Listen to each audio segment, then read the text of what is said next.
تو جو حضرات جاتے ہیں اس علاقے میں تو وہ تھانہ بھون بھی جا کر کے آتے ہیں اور وہ چیزیں دیکھ کر کے آتے ہیں۔ تو یہ شاملی کے علاقے میں آتا ہے اور شاملی یو پی میں پڑتا ہے اور یو پی انڈیا کے اندر ہے۔ ہندوستان میں یو پی میں شاملی مظفر نگر اور شاملی کے علاقے میں آتا ہے تھانہ بھون، تو یہ اس ایریے میں آتا ہے۔ چلیں جی، ہمارے ایک بھائی کا سوال یہ ہے، بھائی کیا ہے بلکہ یہ ایک بہن کا سوال ہے، وہ کہہ رہی ہیں کہ جی اگر ایک منٹ ذرا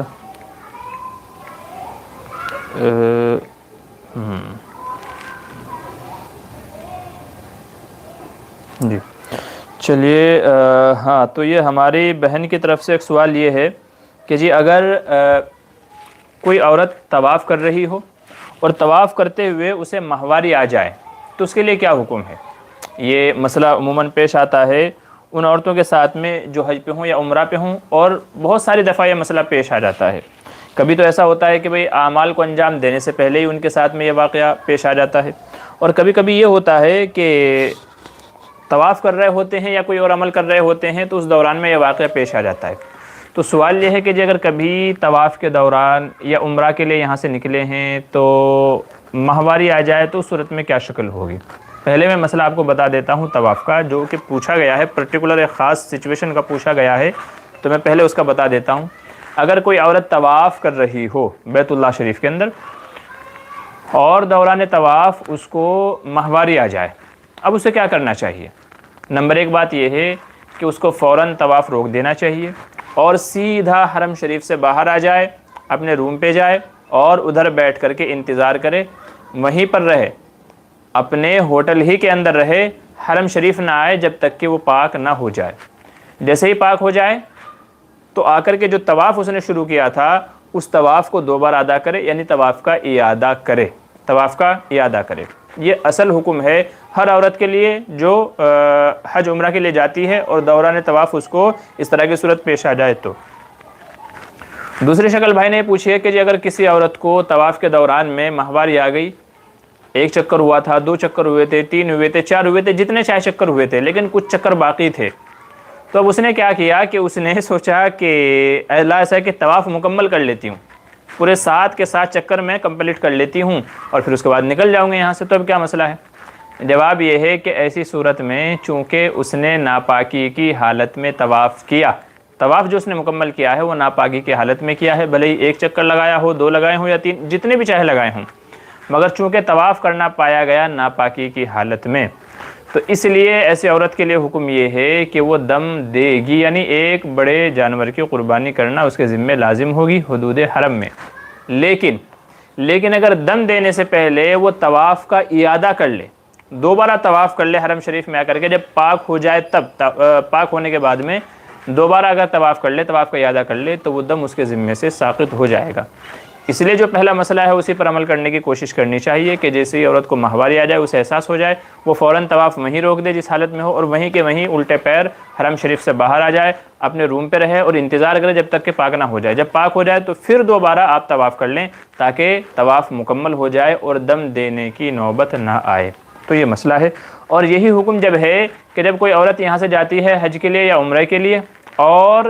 طواف شروع کرنے سے پہلے ہی، جیسے ہی وہ اپنے ہوٹل پہ پہنچی یا تو یہاں سے جاتے ہوئے ہی معلوم پڑ گیا تھا کہ میں حیض میں ہوں، بہت ساری عورتیں ایسی ہوتی ہیں کہ ان کو اندازہ نہیں ہوتا کہ کب ان کو ماہواری آئے گی، تو وہ حج عمرے کی ٹکٹ نکلوا لیتی ہیں اور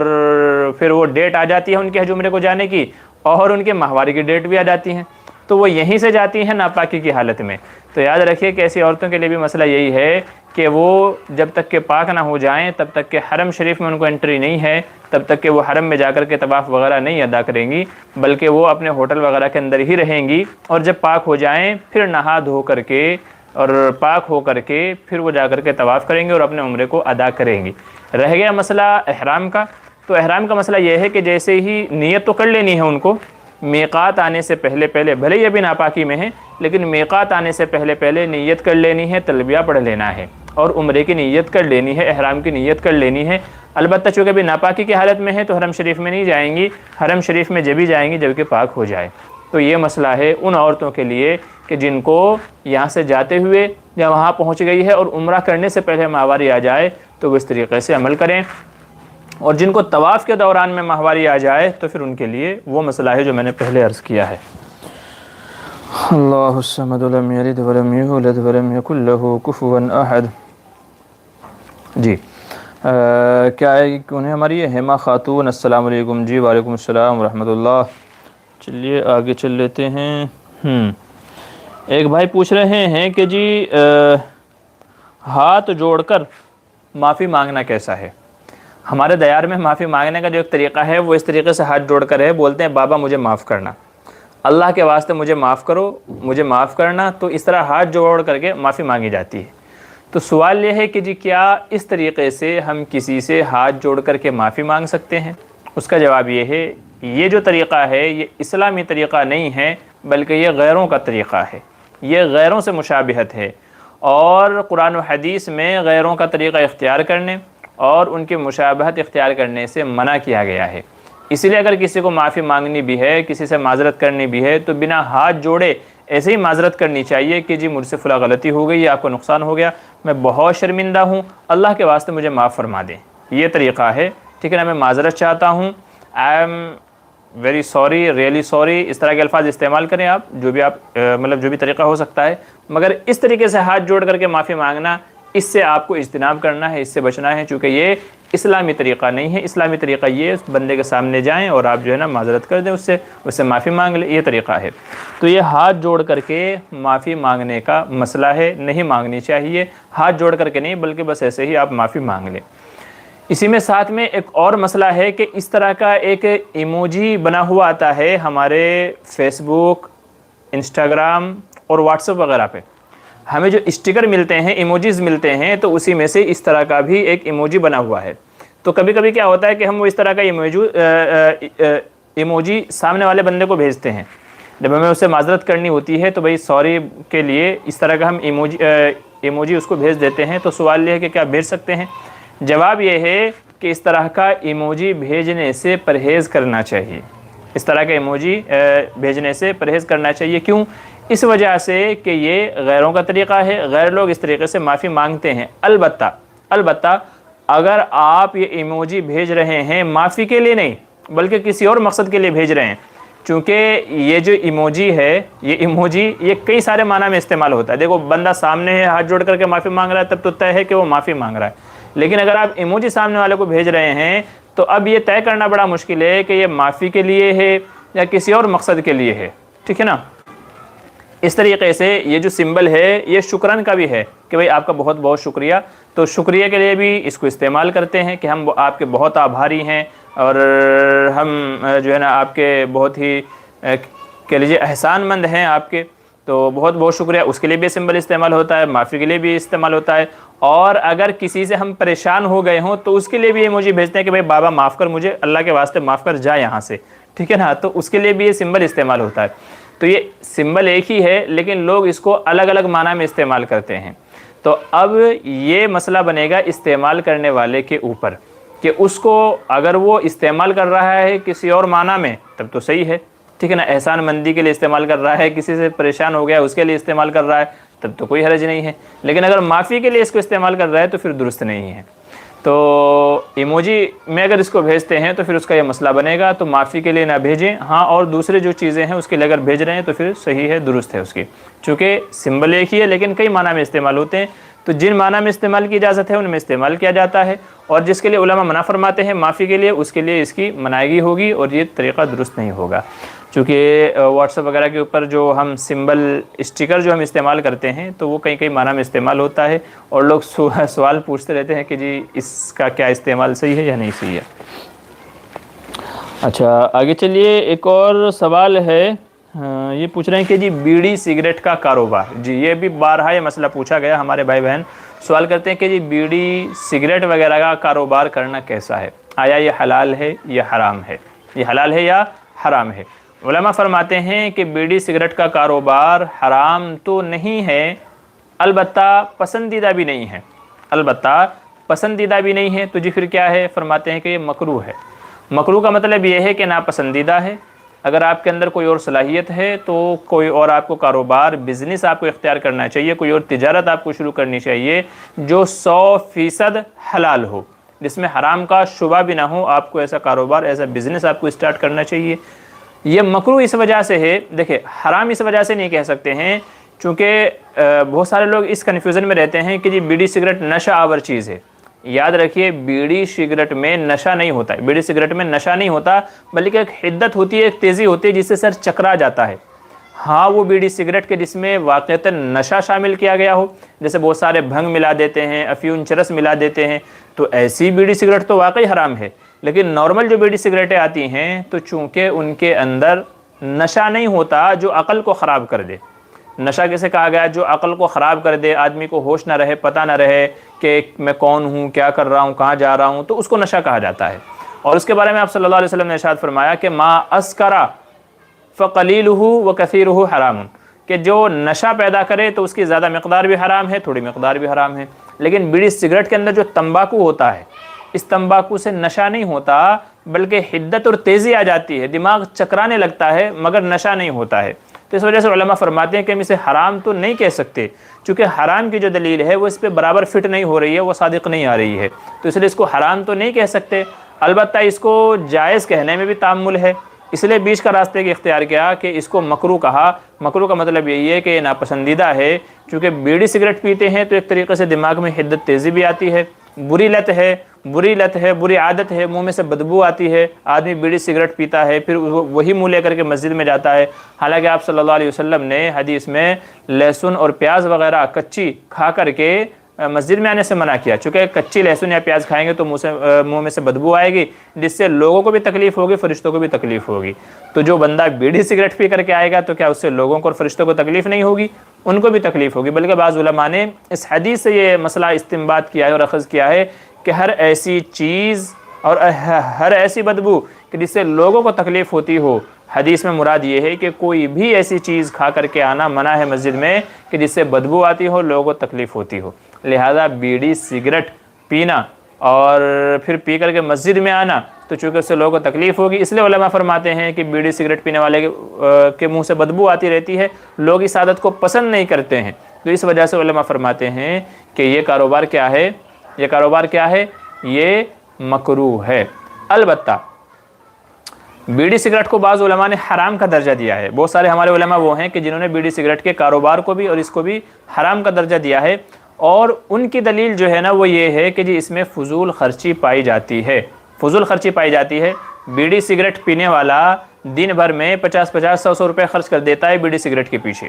بیڑی سگریٹ پینے کی جس کو عادت ہے اس کو کھانے سے پہلے بھی چاہیے، کھانے کے بعد بھی چاہیے، چائے سے پہلے بھی چاہیے، چائے کے بعد بھی چاہیے، اس کو ہر موقع پر، یہاں تک کہ وہ ٹوائلٹ میں جائے گا تو جب تک کہ بیڑی کا کش نہیں لگا لے گا، سگریٹ کا کش نہیں لگا لے گا، جب تک کہ تمباکو رگڑ کر کے منہ میں نہیں ڈالے گا، چینی کھینی منہ میں نہیں ڈالے گا، تب تک کہ اس کو آؤٹ گوئنگ اس کی نہیں ہوگی، اس کو پریشر نہیں آئے گا، اس کی پوٹی نہیں ہوگی، تو یہ عادت اتنی خراب ہوتی ہے۔ تو بہرحال علماء فرماتے ہیں کہ چونکہ اس کے اندر فضول خرچی پائی جاتی ہے، روزانہ کا بندہ 50 روپیہ 100 روپیہ اس کے پیچھے خرچہ کر رہا ہوتا ہے، حالانکہ یہ کوئی آدمی کے زندہ رہنے کے لیے کوئی ایسی چیز نہیں ہے کہ بھئی ضروری ہو۔ کھانا پینا آدمی کے جینے کے لیے ضروری ہے، کہ اگر وہ نہیں کھائے گا تو مر جائے گا، تو بیڑی سگریٹ ایسی چیز نہیں ہے کہ اگر اس کو کھائے گا پیے گا نہیں تو بندہ مر جائے گا، تو اس لیے یہ لوازمات میں سے نہیں ہے، بلکہ یہ تو شوقیہ لوگ کرتے ہیں، پھر شوق سے آہستہ آہستہ عادت بن جاتی ہے، تو چونکہ یہ فضولیات میں سے، اس کے پیچھے فضول پیسہ اور وقت برباد ہو رہا ہے، اور قرآن کریم میں کہا گیا ان المبذرین کانوا اخوان الشیاطین، کہ جو فضول خرچی کرنے والے ہیں وہ شیطان کے بھائی ہیں، تو فضول خرچی حرام ہے۔ اس وجہ سے بعض علماء فرماتے ہیں کہ بیڑی سگریٹ کا کاروبار بھی یہ حرام ہے، بیڑی سگریٹ پینا بھی حرام ہے، تو وہ حرام کہتے ہیں اس دلیل کی وجہ سے۔ لیکن جمہور کا راج مسلک یہی ہے، چنانچہ آپ جو ہے نا فتاویٰ کی کتابیں اٹھا کر کے دیکھیں گے، یا آن لائن اگر آپ دارالعلوم وغیرہ کے فتاویٰ دیکھیں گے تو اس میں بھی یہ لکھا ہے کہ جی یہ مکروہ ہے، حرام تو نہیں ہے، البتہ صحیح طریقے سے حلال بھی نہیں ہے، مکروہ ہے۔ تو بہتر یہ ہے کہ آدمی بیڑی سگریٹ تمباکو وغیرہ کا کاروبار کرنے سے بچے۔ کیوں؟ کیونکہ اس کی وجہ سے بری عادتیں، بدبو والی عادتیں، اور اس کے پیچھے لا یعنی وقت بھی جاتا ہے، پیسہ وغیرہ بھی جاتا ہے، اس لیے علماء فرماتے ہیں کہ اس طرح کے کاروبار سے اور ایسی عادتوں سے بچنا چاہیے۔ کوئی اور اگر دوسرا کاروبار وہ کر سکتا ہے تو وہ کاروبار اس کو اختیار کرنا چاہیے، تو ایسا کاروبار اختیار کرنا چاہیے جس میں کوئی شک و شبہ نہ ہو۔ بہرحال لیکن اگر کسی کا صرف یہی کام کاج ہے، اسے کچھ اور آتا ہی نہیں ہے، ٹھیک ہے، تو پھر یہ ہے کہ بہرحال گنجائش تو علماء نے دی ہے، گنجائش تو علماء نے دی ہے، لیکن بچنا بہتر ہے، تقویٰ یہی ہے۔ جی آگے چلیے، اور ہمارا سوال ہے، ہاں جی اگلا سوال یہ ہے کہ جی رمضان میں، یہ رمضان کے تعلق سے سوال ہے کہ رمضان میں ہمارے یہاں جو نماز ہوتی ہے وہ افطاری کے کچھ وقت کے بعد میں ہوتی ہے۔ یہاں پہ دو مسئلے ہیں، ایک تو اذان کا مسئلہ ہے، ایک نماز کا مسئلہ ہے۔ ایک تو اذان کا مسئلہ ہے اور ایک تو نماز کا مسئلہ ہے۔ پہلے مسئلہ سن لیں کہ نماز کا کیا مسئلہ ہے۔ دیکھیں نماز کا مسئلہ یہ ہے کہ ہمارے ہند و پاک کے اندر عموماً ایسا ہوتا ہے کہ نماز وہ تھوڑی تاخیر سے ہوتی ہے۔ تو پہلا سوال تو یہ ہے کہ جی نماز کتنی دیری سے کر سکتے ہیں ہم افطاری کے وقت کے۔ جیسے افطاری کا وقت ہوا، مائک میں اعلان کر دیا جاتا ہے، اطلاع کر دی جاتی ہے لوگوں کے جی افطاری کا وقت ہو گیا، افطاری کر لیں۔ اس کے بعد میں کچھ وقت کے بعد میں نماز ہوتی ہے۔ تو سوال یہ ہے کہ نماز میں کتنی تاخیر کی جا سکتی ہے مغرب میں، کیونکہ حدیث میں آپ صلی اللہ علیہ وسلم نے ارشاد فرمایا کہ مغرب میں جلدی کرو، بلکہ بعض حدیث میں یہاں تک کہا گیا کہ میری امت جب تک کہ خیر پر رہے گی جب تک کہ وہ مغرب کی نماز میں جلدی کرے گی، یہاں تک کہ بعض میں فرمایا کہ جب تک کہ وہ افطاری میں جلدی کرے گی۔ تو مغرب کی نماز میں کتنی تاخیر کر سکتے ہیں، چونکہ ویسے بھی مغرب عشاء کے درمیان میں بہت کم وقت ہوتا ہے، تو جتنی جلدی نماز ادا کر لی جائے بہتر ہے۔ تو سوال یہ ہے کہ جی کتنی تاخیر کی جا سکتی ہے۔ جواب یہ ہے کہ دارالعلوم وغیرہ کے فتاویٰ کے اندر ہے کہ 10 سے 12 منٹ زیادہ سے زیادہ تاخیر کی جا سکتی ہے افطاری میں اور نماز میں۔ نماز اور افطاری میں 10 سے 12 منٹ کا وقفہ کیا جا سکتا ہے۔ اس سے زیادہ تاخیر کرنا اس سے منع کیا گیا، چونکہ دیر سے افطاری کرنا اور تاخیر سے نماز پڑھنا یہ غالباً عیسائیوں کی یا دوسری قوموں کی عادت ہے، اس لیے آپ صلی اللہ علیہ وسلم نے منع فرمایا۔ تو 10 سے 12 منٹ کا وقفہ ٹھیک ہے۔ بعض جگہوں پر جو 15 منٹ 20 منٹ کا وقفہ ہے، 15 منٹ بھی شاید کسی درجے میں چل جائے، لیکن 25 منٹ کا وقفہ جن علاقوں میں رکھا گیا ہے، تو ایسے لوگوں کو چاہیے اتنا لمبا وقفہ نہ رکھے مغرب کی نماز کے لیے، بلکہ زیادہ سے زیادہ 10 منٹ یا 12 منٹ۔ ویسے بھی آپ کو جو ہے وقفہ دیا جا رہا ہے وہ صرف افطاری کے لیے دیا جا رہا ہے، پیٹ بھر کے ٹھوسنے کے لیے نہیں دیا جا رہا ہے۔ اس کے لیے تو آپ اطمینان سے جا کر کے مغرب کی نماز کے بعد کھائیں۔ ابھی یہ وقفہ صرف اس لیے دیا گیا ہے کہ آدمی 2 کھجور کھا لے، کچھ ہلکا پھلکا پھل فروٹ کھا لے اور پانی پی لے، تاکہ دن بھر سے جو بھوکا تھا، پیٹ میں جو آگ لگی ہوئی تھی وہ آگ بجھ جائے اور آدمی آ کر کے نماز پڑھ لے۔ آپ کو صرف اتنا وقفہ دیا جا رہا ہے، اور اس کے لیے 10 سے 12 منٹ بہت ہوتے ہیں، کافی ہوتے ہیں، کیونکہ دسترخوان پہ تو ہم 10 منٹ پہلے سے بیٹھے ہوئے ہوتے ہیں، تو ادھر اذان مکمل بھی نہیں ہوتے، آدمی 2 کھجور کھا چکا ہوتا ہے۔ تو بہرحال جو یہ وقفہ ہے یہ صرف افطاری کے لیے ہے کہ پیٹ میں جو آگ لگی ہوئی ہے وہ آگ بجھ جائے، افطاری ہو جائے، سنت ادا ہو جائے، بس۔ اب اگر آپ اسی میں کھانا بھی کھانے لگیں کہ بھائی ابھی کھانا بھی کھا کے فارغ ہو جاؤں، تو پھر یہ پیٹ کے اوپر بھی ظلم ہے، اور پھر نماز بھی آپ کی لیٹ ہو جائے گی اور آپ کو دیر ہو جائے گی اور نماز آپ کی چھوٹ سکتی ہے۔ اس لیے 10 سے 12 منٹ کا وقفہ ٹھیک ہے۔ 15 منٹ یا 20 منٹ کا وقفہ رکھنا، یہ وقفہ رکھنا صحیح نہیں ہے۔ اگر کہیں کسی علاقے میں اس طرح کا رواج ہے تو اس کو چھوڑنا چاہیے، اسے ترک کرنا چاہیے۔ 10 سے 12 منٹ کا وقفہ زیادہ سے زیادہ رکھنا چاہیے۔ یہ مسئلہ تو ہے نماز کا کہ نماز کتنے تاخیر سے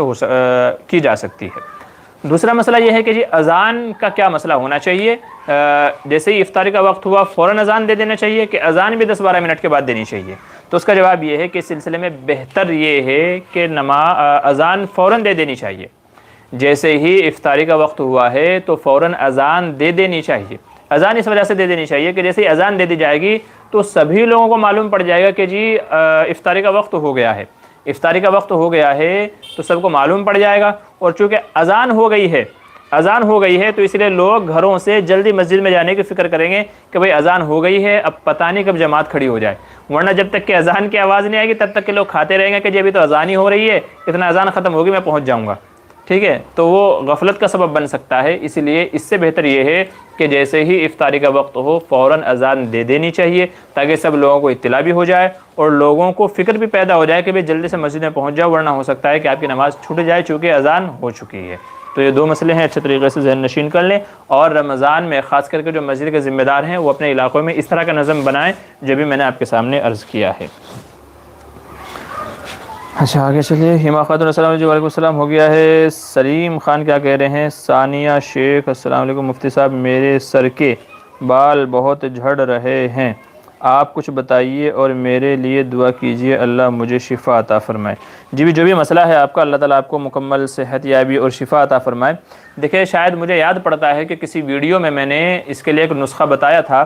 اور اب کون سی ویڈیو میں وہ تو مجھے بھی یاد نہیں ہے، آپ ایک بار جا کر کے چیک کر لیجئے گا۔ ہمارے جو وظائف کی جو لسٹ ہے اس میں انشاءاللہ کوئی نہ کوئی وظیفہ ہوگا اس میں، ٹھیک ہے۔ نہیں ہے تو انشاءاللہ میں جلدی ہی اس کے اوپر بھی ایک مسئلہ ریکارڈ کروں گا، اور کیا کیا طریقے ہو سکتے ہیں وہ میں آپ سے عرض کروں گا۔ فی الحال صرف آپ کے لیے ایک مشورہ یہ ہے، فی الحال صرف آپ کے لیے مسئلہ یہ ہے کہ اگر آپ کے بال جھڑ رہے ہیں تو آپ یہ طریقہ اپنا کر کے دیکھیں جو کہ مجرب ہے، یعنی کئی ساری ہم نے بہنوں کو بتایا تو ان کو الحمدللہ فائدہ ہوا. تو آپ یہ طریقہ اختیار کر لیں کہ سرسوں کا پیور تیل، یعنی رائی کا سرسوں کا پیور تیل لیں، اوریجنل تیل لے لیں، اور اس کا یہ کریں آپ کہ نہانے سے پہلے سر میں لگائیں، سر میں لگا کر کے ہلکی سی مالش کریں 2 منٹ، پھر اس کے بعد میں آپ نہانے جائیں، ٹھیک ہے، اور نہا کر کے واپس آنے کے بعد میں پھر آپ سرسوں کا تیل لگائیں، ٹھیک ہے. تو اپنے بالوں میں سرسوں کا تیل آپ استعمال کریں تو انشاءاللہ اس سے آپ کو بہت فائدہ ہوگا. جو بال جھڑ رہے ہیں، ٹوٹ رہے ہیں، انشاءاللہ ان سے بھی آپ کو فائدہ اور افاقہ ہوگا، اور آگے بھی نہ جھڑیں اس کے لیے بھی انشاءاللہ، اور بال کی گروتھ بھی اس سے ہوگی انشاءاللہ. تو بال آپ کے گرو بھی ہوں گے اس سے، اور جھڑنے سے بھی محفوظ رہیں گے، ٹھیک ہے. اور بعض ہمارے جو تجربہ کار ڈاکٹر وغیرہ ہیں وہ بتاتے ہیں کہ جی پیاز کا عرق رس نچوڑ لیا جائے، اور پیاز کا یعنی کاندے کا وہ عرق اور رس نچوڑ کر کے اس کو آپ بالوں میں لگائیں، اور بالوں سے جو ہے اس سے مالش کریں، اور پھر اس کے بعد میں جا کر کے آپ نہا لیں. تو آپ یہ دونوں طریقے دیسی طریقے ہیں، نقصان ان کا کچھ نہیں ہے، سائیڈ ایفیکٹ کچھ نہیں ہے، ٹھیک ہے. جو دیسی نسخے ٹوٹکے ہوتے ہیں ان کا سب سے کہہ لیجیے آپ سیو پوائنٹ یہی ہے کہ اس سے نقصان نہیں ہوتا ہے. یہ جو دوائیاں ہوتی ہیں ہومیوپیتھک اور یہ فلاں ہوتی ہے تو ان کے سائیڈ ایفیکٹ ہوتے ہیں، مگر اس طرح کے جو ٹوٹکے ہوتے ہیں عموماً ان کا نقصان نہیں ہوتا ہے. تو آپ جو ہے نا پیاز کا رس عرق جو ہے سر میں لگا لیں، اور یا تو جو میں نے پہلا طریقہ بتایا کہ سرسوں کا تیل نہانے سے پہلے مالش ہلکی سی کا جو ہے کر کے جائیں، پھر نہا لیں، اور پھر اس کے بعد میں آ کر کے واپس سرسوں کا تیل لگا لیں. تو یہ دونوں طریقے یا ایک طریقہ آپ اپنا کر کے دیکھیں انشاءاللہ، پھر کیا رزلٹ رہے گا مجھے بتائیے گا، ٹھیک ہے، تاکہ اگر فائدہ مند ہوا، آپ کو فائدہ ہوا تو میں دوسرے بہن بھائیوں سے اس کو شیئر کر سکتا ہوں، ٹھیک ہے. اور انشاءاللہ اس سلسلے میں کیا وظیفہ ہے وہ بھی میں آپ کو انشاءاللہ شیئر کروں گا، ٹھیک ہے. آگے چلیے. صوفیہ اور کیا کہہ رہے ہیں کہ تلاتل تاسوی میں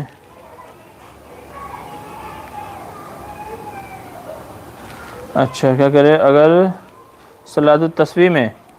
غلطی سے 300 تسبیح سے کم تسبیح ہو جائے تو کیا نماز ٹوٹ جائے گی؟ اچھا ٹھیک ہے. ہاں یہ پوچھ رہی ہیں ہماری بہن، پوچھ رہی ہیں کہ اگر صلاۃ التسبیح کی نماز پڑھتے ہوئے چونکہ صلاۃ التسبیح کی نماز میں جو تسبیح پڑھنی ہوتی ہے وہ 300 بار پڑھنی ہے. کتنی بار پڑھنی ہے؟ 300 ٹائم، 300 بار پڑھنی ہے، کہ 15 مرتبہ یہاں پر اپنا نیت باندھنے کے بعد میں، پھر 10 مرتبہ رکوع میں، 10 مرتبہ سجدے میں، جو اس کا طریقہ ہے صلاۃ التسبیح کی نماز کا وہ. تو سوال یہ ہے کہ جی اگر صلاۃ التسبیح کی نماز میں 300 مرتبہ سے کم ہم نے تسبیح پڑھی ہے تو نماز ہوگی یا نہیں ہوگی؟ جواب یہ ہے کہ جی بالکل بے شک نماز آپ کی ہو جائے گی. اور چونکہ آپ نے نماز کا ارادہ کیا، نیت باندھی، پھر محنت کی، آپ نے پڑھنے کی پوری کوشش کی، ٹرائی کیے، تو انشاءاللہ وہ عند اللہ مقبول بھی ہوگی، اللہ تعالیٰ آپ کو اس کے اوپر ثواب بھی عنایت فرمائیں گے. چونکہ یہ جو ہوا ہے یہ غلطی سے ہوا ہے، بھول سے ہوا ہے، اور عموماً ایسا ہو جاتا ہے چونکہ بے خیالی میں، بے دھیانی میں ایسا ہوتا ہے کہ بندہ جو ہے نا کسی رکن میں نہیں پڑھ پاتا ہے، بھول جاتا ہے، وہ بے خیالی میں اٹھ جاتا ہے یا کسی دوسرے رکن میں چلا جاتا ہے جبکہ اس کو تسبیح پڑھنی ہوتی ہے، لیکن غلطی سے بھول جاتا ہے. تو اس لیے اگر کبھی کسی کے ساتھ میں ایسا ہو جائے تو نہ امید ہونے کی کوئی ضرورت نہیں ہے، مایوس ہونے کی کوئی ضرورت نہیں ہے، گھبرانے کی کوئی ضرورت نہیں ہے. آپ کی نماز بھی ہو گئی ہے، نہ نماز میں سے کوئی خرابی آتی ہے، ٹھیک ہے. نماز بھی آپ کی کمپلیٹ اور کامل و مکمل کہلائے گی، اور انشاءاللہ ثواب بھی اللہ تبارک و تعالیٰ آپ کی نیت کی بدولت اس پر پورا آپ کو ثواب عنایت فرمائیں گے. تو اس لیے اگر کبھی غلطی سے بھول سے ایسا ہو جائے تو کوئی پریشان ہونے کی ضرورت نہیں ہے، انشاءاللہ پورا آپ کو اس کا ثواب ملے گا اللہ تبارک و تعالیٰ کی طرف سے.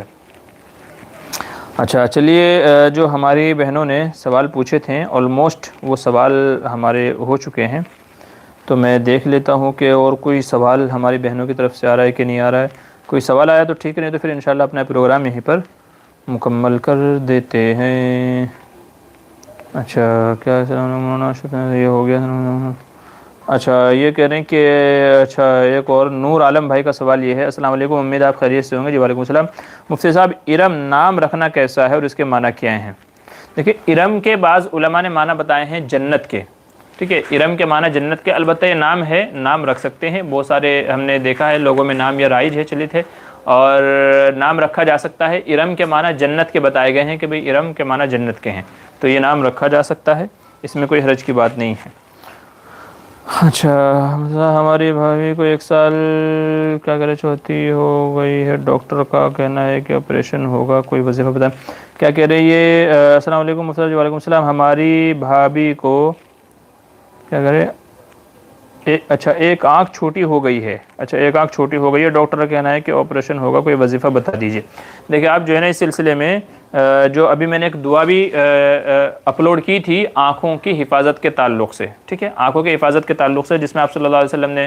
کی دعا ہے کہ آنکھوں کی حفاظت کے لیے، بدن کی صحت اور تندرستی اور سلامتی کے لیے جو اس دعا کو پڑھے گا تو اللہ تبارک و تعالیٰ اس کی آنکھوں کی اور بینائی کی حفاظت فرمائیں گے۔ اللہم متعنی ببصری وسمعی، وہ اس طریقے سے دعا ہے، آپ کو دیکھ لیجئے، ٹھیک ہے۔ تو آنکھوں کی حفاظت کے لیے، آئی فلو کے لیے جو میں نے دعا بتائی ہے اس کو دیکھ لیجئے، اور اسی کے ساتھ ساتھ میں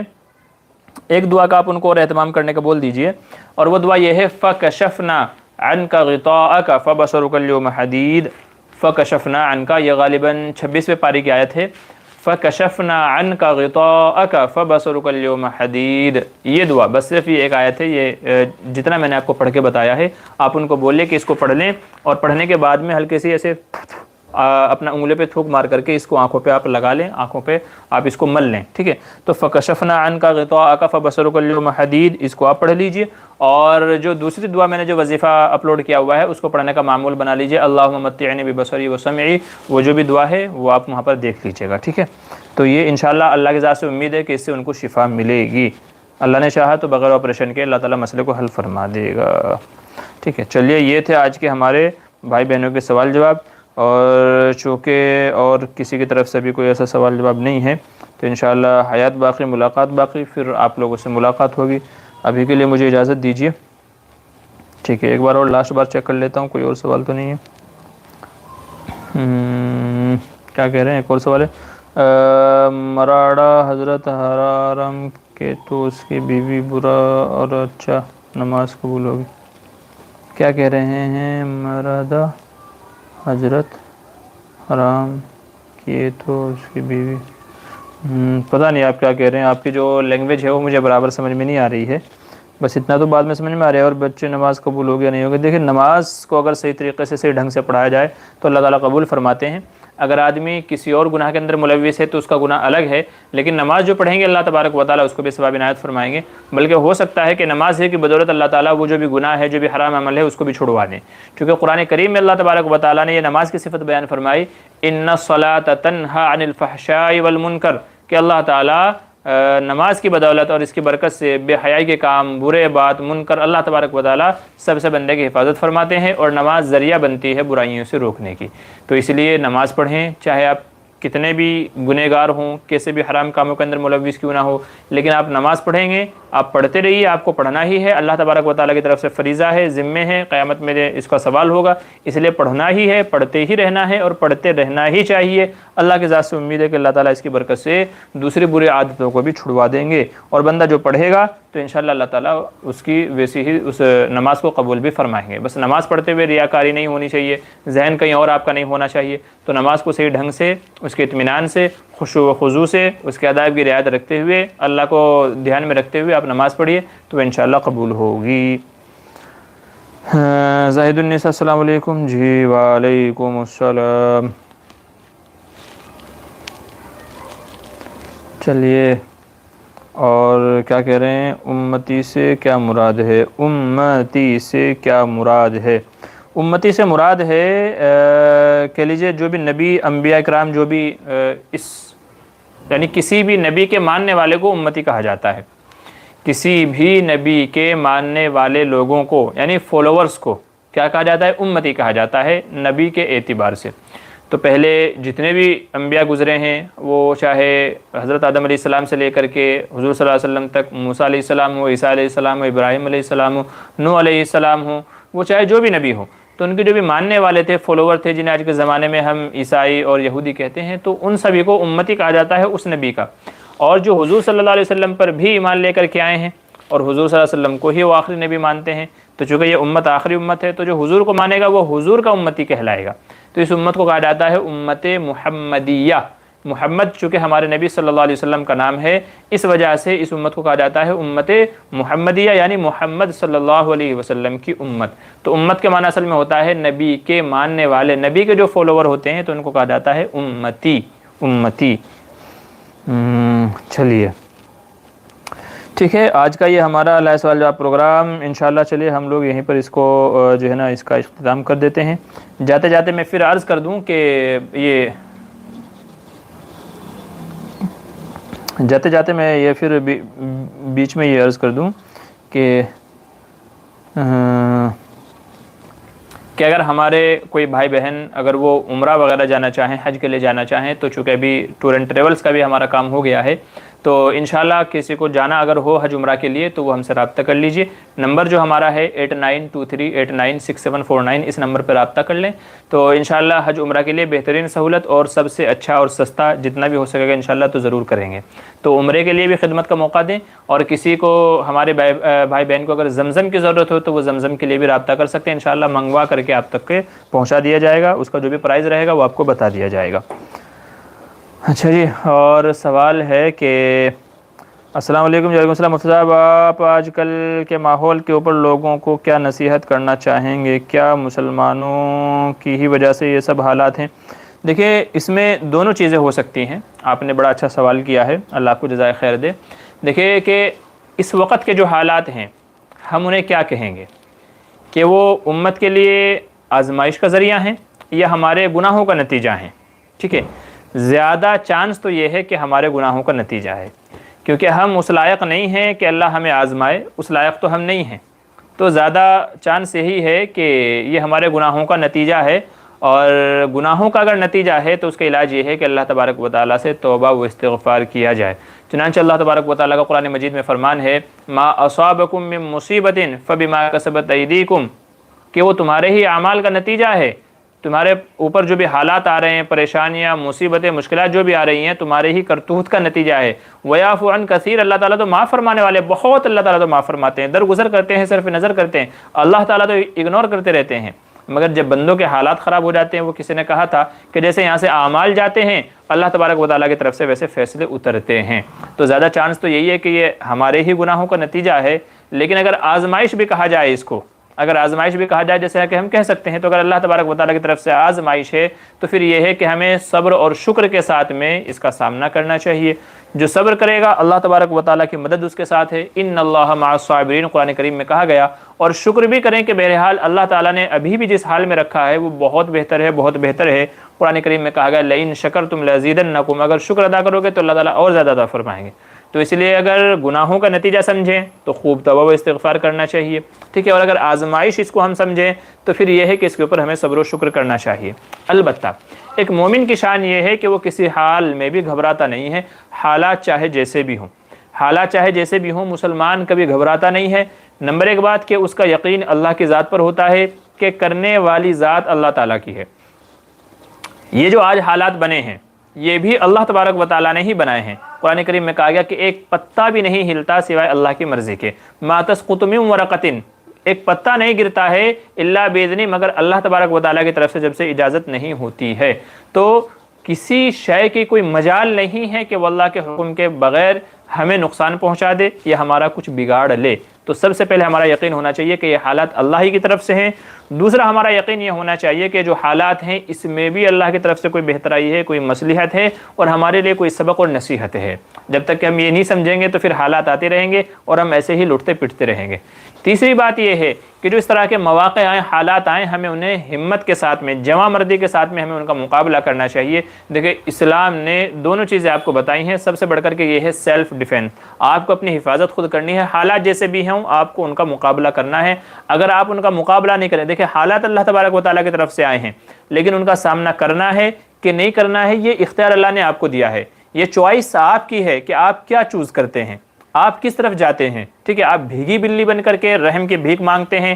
یا آپ ایک جو ہے نا ہمت اور جواں مرد ثابت ہوتے ہیں۔ دیکھیں حالات پہلی امتوں پر بھی آئے ہیں اور اس امت پر بھی آئے ہیں۔ ہمارے لیے جو نمونہ ہیں وہ صحابہ کرام رضی اللہ عنہم کی ذات ہے، اور صحابہ کرام رضی اللہ عنہم کے جب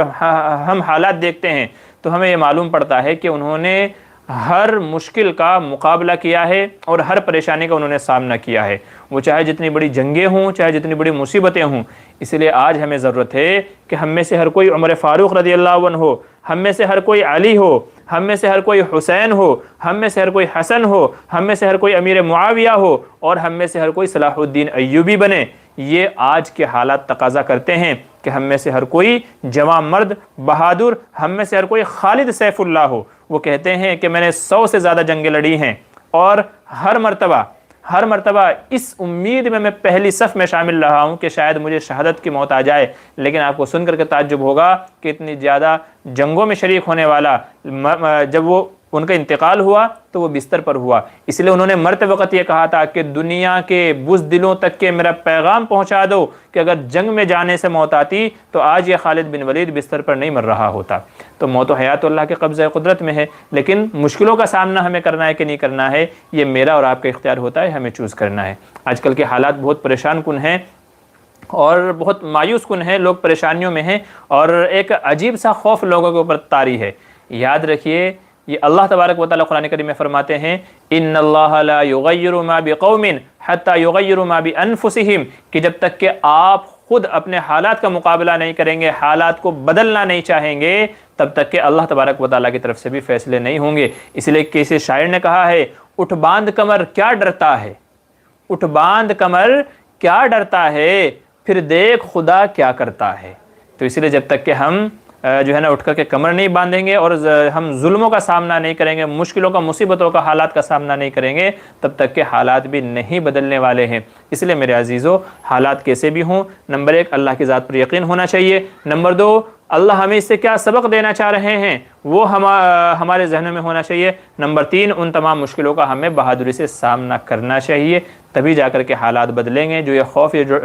ڈر کا ماحول ہے، تبھی جا کر کے یہ سدھرے گا۔ یہ کوئی ایسی مشکلیں اور مصیبتیں نہیں ہیں جو آج امت پہ پہلی بار آ رہی ہوں، ایسی مشکلیں پہلے بھی آ چکی ہیں۔ حضور صلی اللہ علیہ وسلم کو آپ کے محبوب وطن مکہ سے نکالا گیا، آپ کی گردن میں رسی باندھ کر کے کھینچا گیا، آپ کے اوپر گندگی پھینکی گئی، آپ کے منہ پہ تھوکا گیا، آپ کو دیوانہ پاگل کہا گیا، کیا کیا مصیبتیں آپ نے نہیں جھیلی ہیں، یہاں تک کہ آپ صلی اللہ علیہ وسلم نے ارشاد فرمایا کہ جتنا مجھے اللہ کے راستے میں ستایا گیا ہے کسی نبی کو نہیں ستایا گیا ہے۔ صحابہ کو لے لیجئے، حضرت بلال حبشی رضی اللہ عنہ کوڑے مارے جاتے تھے، تپتی ہوئی گرم زمین پر ننگا لٹا دیا جاتا تھا اور اوپر سے پتھر رکھ دیا جاتا تھا۔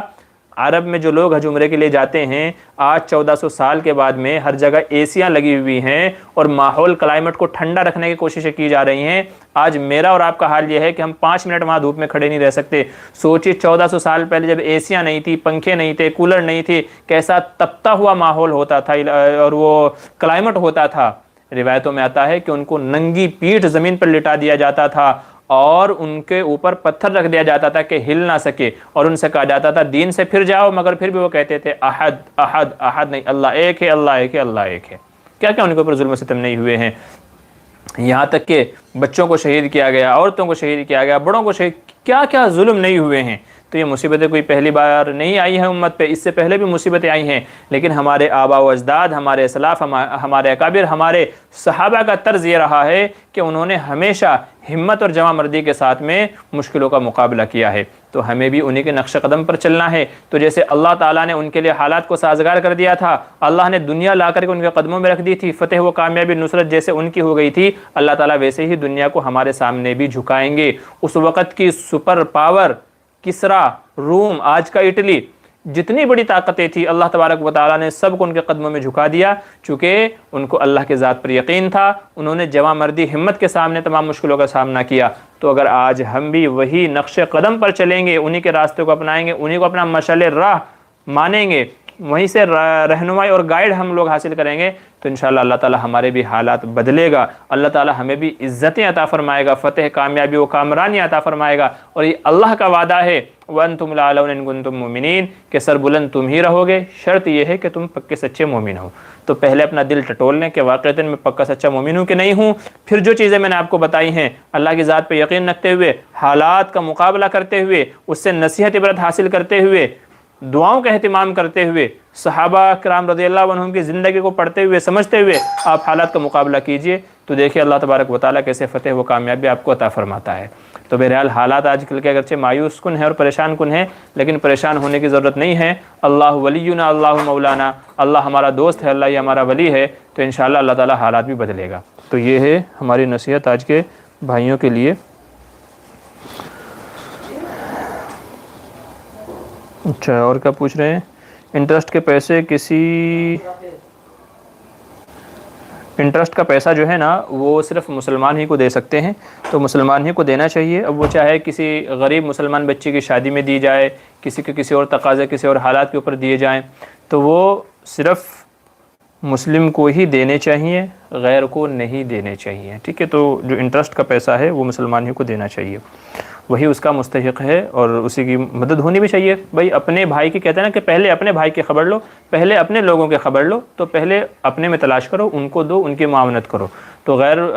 اگرچہ وہ انٹرسٹ کا پیسہ ہے، سود کا پیسہ ہے، لیکن پھر بھی اپنے بھائی کے پاس جانا چاہیے پہلے، تو پہلے اپنے بھائی کی ہیلپ کرو، اس کی مدد کرو۔ تو علماء فرماتے ہیں کہ اصل یہی ہے کہ جو بھی اس طرح کا مال ہے وہ مسلمان کے اوپر صدقہ ہونا چاہیے، اسے مسلمان کی مدد ہونی چاہیے۔ شمشاد فاطمہ السلام علیکم۔ جی وعلیکم السلام۔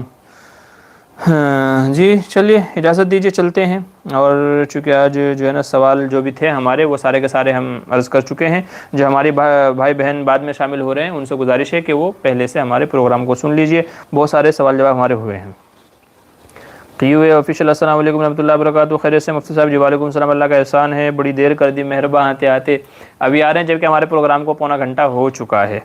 ٹھیک ہے۔ تو چلیے بس ابھی تو میں آپ لوگوں سے اجازت لوں گا، انشاءاللہ حیات باقی تو ملاقات باقی۔ کیا کہہ رہے ہیں کہ مفتی صاحب اس طرح کہنا کیسا ہے کہ اللہ کے یہاں دیر ہے اندھیر نہیں ہے؟ ہاں ایک جملہ یہ بھی تھا، اللہ کے یہاں دیر ہے اندھیر نہیں۔ جی آپ نے صحیح سوال کیا ہے، چونکہ ابھی ایک ویڈیو کے اندر میں نے خود بھی یہ جملہ استعمال کیا تھا کہ اللہ کے یہاں دیر ہے اندھیر نہیں۔ دیکھیں اللہ کے یہاں دیر ہے اندھیر نہیں، یہ جملہ اس وقت بولا جاتا ہے کہ جب کوئی کسی کے اوپر ظلم کرے اور ظالم کو کوئی سزا نہ ملے، جب ظالم کو اس کے ظلم کی سزا نہ ملے تب یہ بدلہ یہ جملہ بولا جاتا ہے، یا کوئی کسی کے ساتھ میں غلط کرے، کسی کا حق مارے، کسی کو ستائے، جو بھی اس طرح کے معاملے ہیں، ٹھیک ہے نا، جسے آپ آسان الفاظ میں کہہ لیجیے ظلم۔ تو جب ظالم کو فوری طور پہ سزا نہیں ملتی ہے تو اس وقت تسلی کے لیے یہ الفاظ بولے جاتے ہیں کہ اللہ کے یہاں دیر ہے اندھیر نہیں۔ تو سوال یہ ہے کہ ایسا جملہ بولا جا سکتا ہے یا نہیں، تو اس کا جواب یہ ہے کہ دیکھیں اس میں علماء کی دو رائے ہیں۔ دارالعلوم کا فتویٰ میں نے دیکھا، بن نوریہ ٹاؤن وغیرہ کا فتویٰ میں نے دیکھا ہے، تو وہاں پر لکھا ہے کہ اس طرح کا جملہ نہیں کہنا چاہیے، انہوں نے اس طرح کے جملہ کہنے سے منع کیا ہے، اور ان کی دلیل یا ان کا کہنا یہ ہے ان فتاویٰ میں جو لکھی گئی ہے کہ دیکھیں اللہ کے یہاں کوئی چیز بھی دیر ویر نہیں ہوتی ہے، اللہ کے یہاں کوئی چیز دیری سے تاخیر سے نہیں ہوتی، اللہ کے یہاں ہر چیز پہلے سے ہی متعین ہے کہ بھئی اس چیز کا فلاں وقت ہے، اس چیز کا فلاں وقت ہے، اس چیز کا فلاں وقت ہے۔ تو کوئی بھی چیز اپنے وقت سے آگے پیچھے نہیں ہوتی ہے، بلکہ ہر چیز کا وقت اللہ کے یہاں سے متعین ہے کہ کس موقع پر کیا چیز ہونی ہے۔ لہٰذا یہ کہنا کہ اللہ کے یہاں دیر ہے اندھیر نہیں، یہ درست نہیں ہے، یہ بہت سارے ہمارے اکابر کا اور ہمارے بہت سارے اداروں کا فتویٰ ہے۔ علماء کے ایک دوسری جماعت وہ ہے جنہوں نے کہا ہے کہ اس طرح کا جملہ بولا جا سکتا ہے، اس طرح کا جملہ کہنے میں کوئی حرج کی بات نہیں ہے، اس میں کوئی مذائقہ نہیں ہے۔ کیوں جی؟ اس کی دلیل کیا ہے؟ اس کی دلیل یہ ہے کہ دیکھیں یہ جو جملہ جس طریقے سے استعمال کیا گیا کہ بھئی ظالم کو فوری طور پہ سزا نہیں ملی، اس کو مہلت دے دی گئی، اس کو ڈھیل دے دی گئی، تو خود اللہ تبارک و تعالی نے ظالم کے لیے ڈھیل دینے کا ذکر قرآن مجید میں فرمایا، وَأُمْلِي لَهُمْ إِنَّ كَيْدِي مَتِينٌ، ہم نے ان کو ڈھیل دے رکھی ہے، وہ مکر و فریب کر رہے ہیں، سازشیں کر رہے ہیں، پھر بھی اللہ تعالیٰ نے ان کو ڈھیل دے رکھی ہے، ٹھیک ہے، یہ قرآن کریم کا جملہ ہے۔ دوسری جگہ اللہ تعالیٰ فرماتے ہیں وَلَا تَحْسَبَنَّ اللَّهَ غَافِلًا عَمَّا يَعْمَلُ الظَّالِمُونَ، عَمَّا يَعْمَلُ الظَّالِمُونَ، تو جنہوں نے ظلم کیا ہے تم یہ نہ سمجھو کہ اللہ تعالیٰ ان کے ان اعمال سے، ان حرکتوں سے، ان ظلموں سے غافل ہے، نہ وَلَا تَحْسَبَنَّ اللَّهَ غَافِلًا، اللہ غافل نہیں ہے، ان کے ظلم کی وجہ سے وہ ظلم کر رہے ہیں، کوئی مدد نہیں کر رہا ہے، کوئی سزا نہیں مل رہی ہے، اللہ تعالیٰ غافل نہیں ہے۔ انما یؤخرہم لیوم تشخص فیہ الابصار، اللہ تعالیٰ نے ایک وقت تک ان کو مہلت دے رکھی ہے، جب وہ وقت آئے گا وہ مہلت ان کی ختم ہو جائے گی، پھر اللہ تعالیٰ ان کی پکڑ کرے گا۔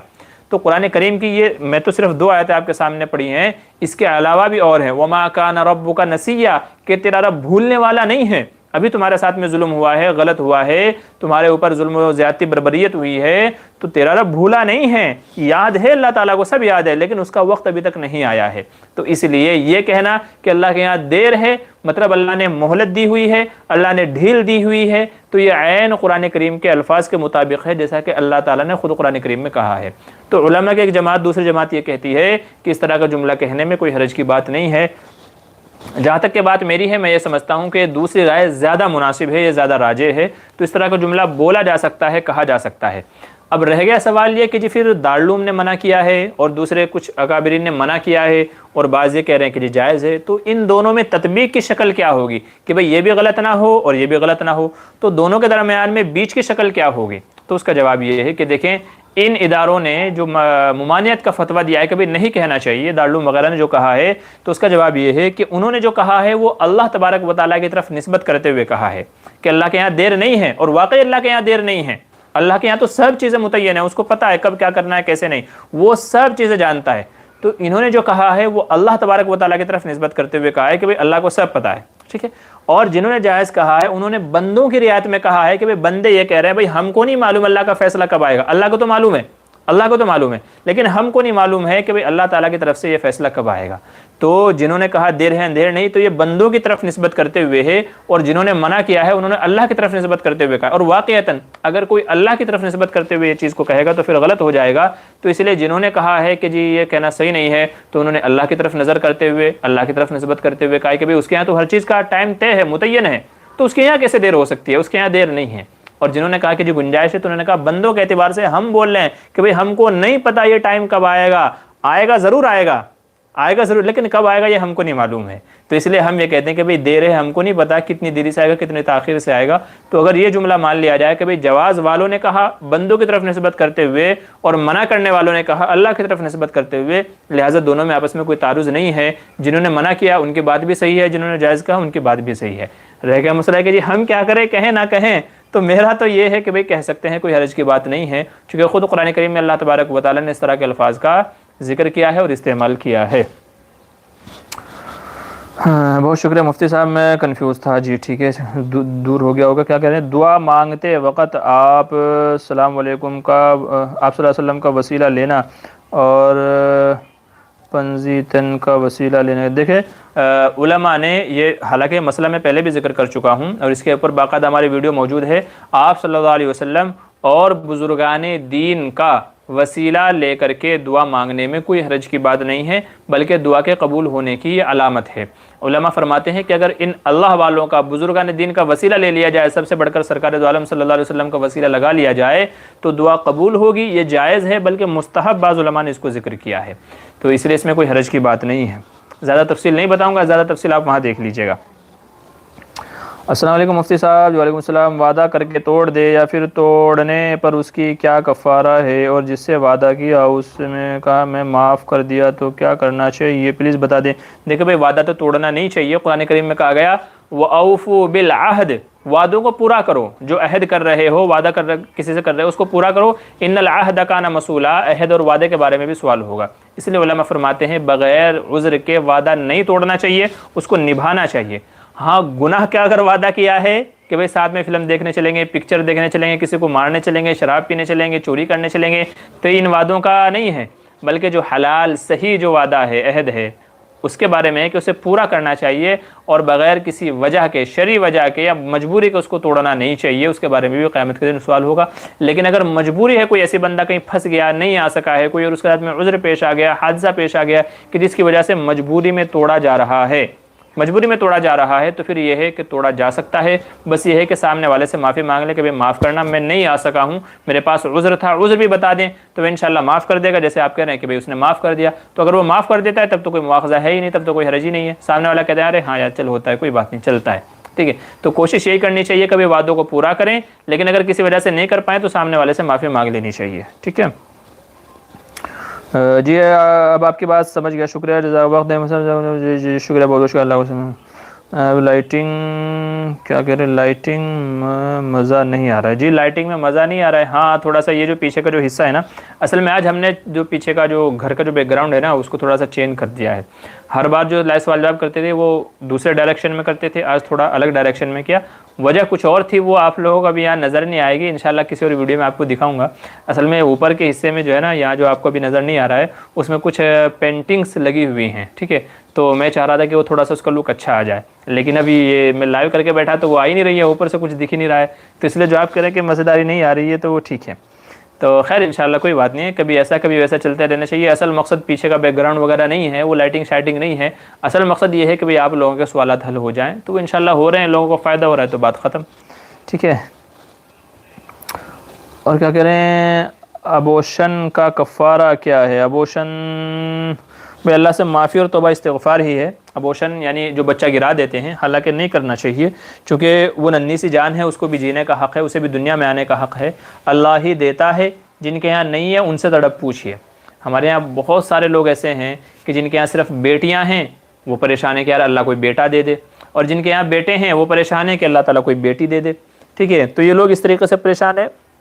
تو بعض لوگ وہ بھی ہیں کہ جن کے یہاں ہے ہی نہیں، وہ یوں پریشان ہے کہ اللہ کچھ تو دے دے، لڑکا دے دے یا لڑکی دے دے، وہ اس وجہ سے پریشان ہے۔ کمال کے لوگ ہوں گے یار، بڑے دل جگر کا ان کا مطلب ہمت ہے ان کی کہ جن کو اللہ اولاد دے اور پھر وہ ابوشن کرا دیں، جن کے یہاں حمل ٹھہر جائے، بچہ ہونے والا ہو، بچی اور وہ اس کا ابوشن کرا دے، بڑا دل جگر گردے کا کام ہے واقعی، اور یہ واقعی بہت غلط حرکت ہے، ایسا نہیں کرنا چاہیے۔ قرآن کریم میں بھی اس سے منع کیا گیا، اور حدیث مبارکہ کے اندر بھی اس کو منع کیا گیا کہ پہلے زندہ درگور بچوں کو کر دیا کرتے تھے، پیدا ہونے کے بعد میں مار دیا کرتے تھے۔ ابھی تو یہ ہے کہ ان کو پیدا ہی نہیں ہونے دیا جاتا، ان کو دوائیاں کھلا کر کے اور دوسری آپریشن وغیرہ کے ذریعے سے اس طریقے سے صفائی کرا دی جاتی ہے کہ ان کا نام و نشان بھی نہیں رہتا۔ یار اللہ کے بندے، اس کی کیا غلطی تھی؟ کیا اسے دنیا میں آنے کا حق نہیں تھا؟ کیا اسے جینے کا حق نہیں تھا؟ قرآن کریم میں کہا گیا وَإِذَا الْمَوْءُودَةُ سُئِلَتْ بِأَيِّ ذَنبٍ قُتِلَتْ، یہی بچی، یہ جو ابوشن کرایا ہے، جس حمل کو گرا دیا گیا ہے، یہ قیامت کے دن سوال کرے گی میرا کیا گناہ تھا، مجھے کس گناہ کی سزا دی گئی، مجھے دنیا میں کیوں نہیں آنے دیا گیا، مجھے کیوں زندہ رہنے نہیں دیا گیا؟ تو یہ بچی سوال کرے گی قیامت کے دن۔ تو بڑے دل جگر گردے کا کام ہے کہ جو لوگ ایسا ابوشن کرا دیتے ہیں۔ بہرحال یہ گناہ ہے، نہیں کرانا چاہیے۔ روزی کا مالک اللہ ہے، اللہ نے دیا ہے، وہی آگے اس کی بھی زندگی بھر کفالت بھی کرے گا، وہی کھلائے گا پلائے گا، سب کچھ اس کے یہاں نظام طے ہے۔ آپ نے بیچ میں پڑھ کر کے ابوشن کرا کر کے غلط کام کیا، گناہ کیا۔ رہے گا مسئلہ ہے کہ یہ کفارہ کیا ہے، تو جتنا بھی آپ رو کر کے گڑ گڑا کر کے اللہ سے توبہ و استغفار کر سکتے ہیں کیجئے۔ اللہ کی ذات سے امید ہے کہ وہ معاف فرما دے، اور آئندہ کبھی بھی اس طرح کی حرکت نہ کریں، کبھی بھی اس طرح کا گناہ آپ نہ کریں، اور اللہ سے رو کر کے معافی مانگیں۔ میں نے ایک دو نہیں، دسیوں لوگوں کے، واللہ دسیوں لوگوں سے میں نے یہ سنا ہے، جب ان کے یہاں کافی زمانے تک کے ان کے یہاں اولاد نہیں ہوئی ہے، تو خود ان کی بتا یہ ہے کہ مفتی صاحب میں نے ایک موقع پہ مجھے بچہ نہیں چاہیے تھا تو میں نے حمل گرا دیا تھا، میں نے ابوشن کروا دیا تھا، شاید اس کی سزا ہے کہ 6 سال ہو گئے، 4 سال ہو گئے، 8 سال ہو گئے، 10 سال ہو گئے، آج تک ہمارے یہاں کوئی دوسری اولاد پیدا نہیں ہوئی ہے، یا تو اولاد ہی پیدا نہیں ہوئی ہے، پہلا بچہ جلدی نہیں چاہیے تھا۔ ایک بڑا عجیب ٹرینڈ ہمارے یہاں چل پڑا ہے کہ جی شادی کے 4 سال 5 سال انجوائے کرو، خوب انجوائے کرو، 4-5 سال تک بچہ بچی نہیں چاہیے۔ میاں بیوی یہ کہتے ہیں جی ہمیں جانا ہے، گھومنا ہے، پھرنا ہے، یا وہاں مزے کریں گے، بچے کو کون ساتھ میں لیے پھرے گا؟ تو ہمیں بچہ نہیں چاہیے، یہ عجیب ٹرینڈ چل پڑا ہے کہ جی بچہ نہیں چاہیے، 4 سال تک کے 5 سال تک کے بچے ہی نہیں کرتے ہیں کہ جس کی ذمہ داریاں کون اٹھائے گا، کون دودھ پلائے، کہیں آئیں گے نہیں، جائیں گے نہیں، کہیں کچھ وہ نہیں کر پائیں گے۔ تو اس کی وجہ سے کیا ہوتا ہے کہ وہ ابوشن کروا دیتے ہیں، ابوشن کروا دیتے ہیں۔ یار کیا کر رہے ہو، کتنا بڑا جرم کر رہے ہو، تم کو نہیں معلوم ہے؟ جن کے اولاد نہیں ہے ان سے جا کر کے پوچھو کہ وہ کیسے پریشان ہیں۔ تو بہرحال جو ہے نا، پھر اس کی سزا کبھی کبھی اس طریقے سے ملتی ہے کہ یا تو اولاد ہوتی نہیں ہے، ہمیشہ کے لیے عورت بانجھ ہو جاتی ہے، پھر کبھی اس کے یہاں اولاد نہیں ہوتی، اور یا تو کبھی کبھی ایسا ہوتا ہے کہ اولاد ہوتی ہے مگر بڑی دیر سے ہوتی ہے، بڑی تاخیر سے ہوتی ہے، 8-8 10 سال ایسے گزر جاتے ہیں، اور کبھی کبھی اس طریقے سے اس کو سزا ملتی ہے کہ اگر اولاد ہوتی ہے تو ہینڈی کیپ پیدا ہوتی ہے۔ تو اللہ کی سزا دینے کے بہت سارے طریقے ہیں، بہت سارے طریقے سے اللہ تعالیٰ سزا دیتا ہے۔ تو اس لیے جتنا بھی رو کر کے اللہ سے خوب توبہ و استغفار کریں، گڑ گڑا کر کے، اور جو بھی ہو سکے آپ اس کے اوپر صدقہ خیرات بھی کر دیں، جو بھی آپ کی ہمت و استطاعت ہو، تو امید یہ ہے کہ اللہ تعالیٰ اس گناہ کو معاف فرما دے گا۔ تو یہ مسئلہ ہماری بہن نے جو پوچھا ہے ابوشن کا، یہ اس کا ہے۔ ٹھیک ہے، چلیے ہمارے پروگرام کو 1 گھنٹہ ہو گیا ہے، اجازت دیجیے، حیات باقی ملاقات باقی، انشاءاللہ پھر اگلے ہفتے ملاقات ہوگی۔ تب تک کے لیے آپ سوال تیار رکھیے، اور جو ہماری پوسٹ جو کمیونٹی میں ہم ڈالتے ہیں اس میں بھی آپ سوال ڈال سکتے ہیں، ٹھیک ہے، تاکہ پہلے سے میں اس کی تیاری کر لوں۔ چلیے اجازت دیجیے، السلام علیکم ورحمۃ اللہ وبرکاتہ۔